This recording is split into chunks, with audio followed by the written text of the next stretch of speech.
Ako po si Oliver Magbuhos. Ako po ay may 2 anak. Ako po yung nagtatrabaho sa TTC. What started as an ordinary morning on the way to work suddenly became a life or death battle. While transferring between public buses, Oliver got struck by a pickup truck, suffering severe injuries to brain and lungs. In critical condition, he was rushed to Sunnybrook Hospital, where doctors performed emergency brain surgery and placed on life support. For weeks, he remained heavily sedated and in a coma. Yet while medical teams worked tirelessly, family members and the J.L. Etobicoke family united in prayer, believing God for a miracle. Then the impossible began to happen. After 2 weeks, he was removed from the breathing machine. After nearly 1 month in coma, he awakened. To the amazement of the doctors, his recovery progressed with extraordinary speed. Today, Oliver Magbuhos fully recovered and back serving the Lord with joy and strength.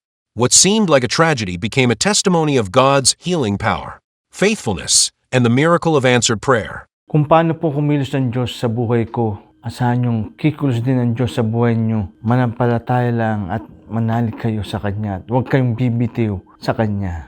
To God be all the glory.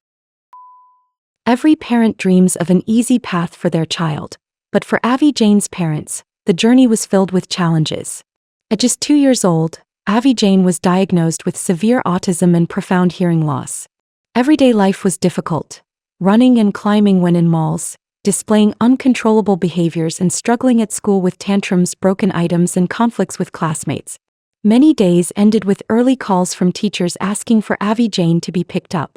Yet through faith and perseverance, hope remained. As Christian parents, they continued bringing Avi Jane to Sunday school, believing God had a purpose.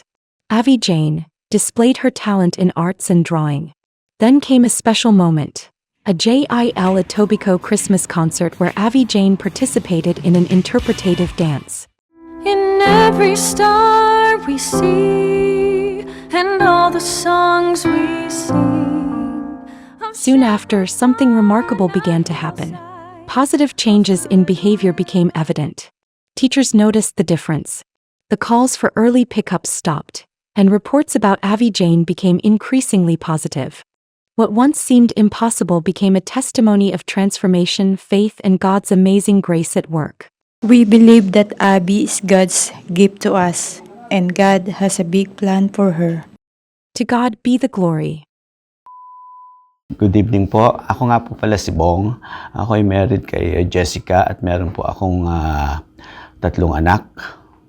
Ako nga po pala ay nakakilala sa Panginoon since bata pa po ako dahil ang aking magulang ay nakakilala na sa Panginoon. Ako po ay na-diagnose ng cancer of the blood or leukemia. Ako po ay nabigla. Ako ay nanalangin, pinanghawakan ko nga ang salita ng Panginoon, nawala sa akin ng takot. Nag-start po ang treatment ko nung 2024 at ako po ay nag-IV chemo at after po ng 1 month IV chemo ay ako ay nag-oral chemo for almost 1 year.